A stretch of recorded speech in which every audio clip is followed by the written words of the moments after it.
quelques petits bricolages d'électricité. Alors, ce bricolage, il concerne l'électricité de 130 volts. J'ai un gros convertisseur 2500 watts, là, avec s'appelle son beau panneau de contrôle. Le souci, c'est que ça consomme beaucoup trop. Donc, je l'utilise que sur les appareils énergivores.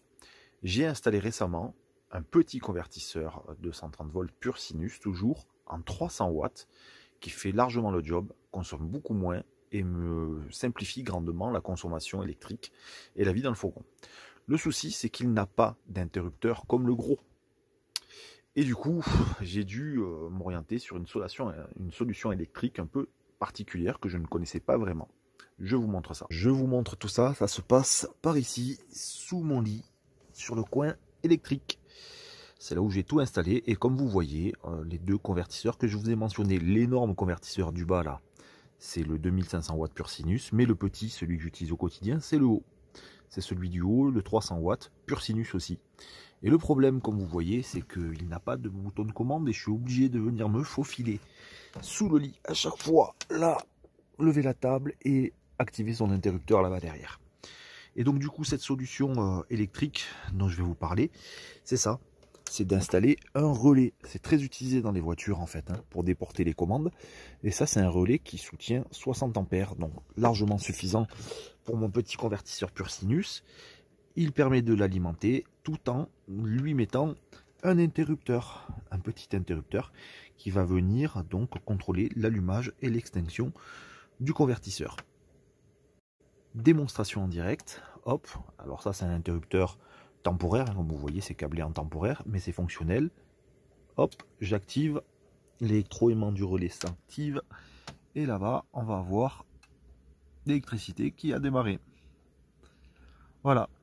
Donc c'est parfaitement fonctionnel, c'est parfait. Il me reste juste à venir inclure un petit bouton un peu plus sympathique que je vais me faire sur mesure et que je vais mettre par là, histoire de pouvoir contrôler ça sereinement sans avoir à me faufiler à chaque fois sous le lit. Et ça c'est pas mal du tout, hein, cette histoire de relais avec l'interrupteur.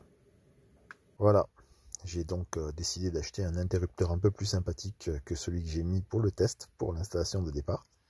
Et je suis retourné sur la même fiche, le même achat que j'avais fait précédemment, puisque j'ai déjà deux interrupteurs personnalisés comme ça. Ça c'est un vendeur qui permet de les personnaliser.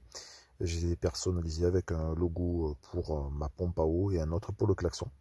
Donc en gros voilà, je le prends, on choisit la couleur, j'ai pris du orange, du 12 volts bien entendu, la taille la plus grande le 22, et en latching fixation, c'est-à-dire que quand on appuie, la fonction reste active et qu'il ne se referme pas automatiquement comme pour un klaxon qui serait un momentary reset. Voilà, alors à ce bouton là qui coûte que 5 €, hein, avec la personnalisation, il faut commander après envoyer message au vendeur. J'ai été prendre aussi la connectique qui va avec, hein, histoire que ce soit un peu plus simplifié avec ça. Voilà, donc j'ai commandé tout ça, je suis en train de faire le petit design de l'icône. Je pense que comme ça devrait suffire. Et puis je vais envoyer ça au vendeur et je vous montrerai le résultat quand je l'aurai reçu. Voilà, un petit interrupteur personnalisé pour 6-7 €. C'est plutôt pas mal. Voilà, fini les passages sous la table. L'interrupteur est toujours là, comme je vous l'ai montré. Je l'utilise très régulièrement, donc c'est beaucoup plus confortable que d'aller à quatre pattes là-dessous. C'est pas très propre parce que c'est en temporaire, c'est fonctionnel, c'est sécurisé, mais j'ai quand même commandé le bouton comme je vous ai montré en version personnalisée.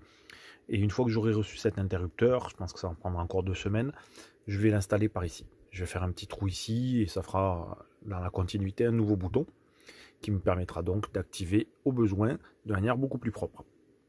C'est vraiment une solution qui est très intéressante, ce système de relais que j'ai découvert, donc je ne connaissais absolument pas. Et vraiment c'est super pratique pour tous les appareils d'ailleurs, pas forcément que le convertisseur, qui n'ont pas d'interrupteur intégré. Pour l'instant moi ça concerne que ça, mais ça peut fonctionner avec tout type d'appareil. Donc voilà, vivement que je le reçoive et que j'installe tout ça au propre.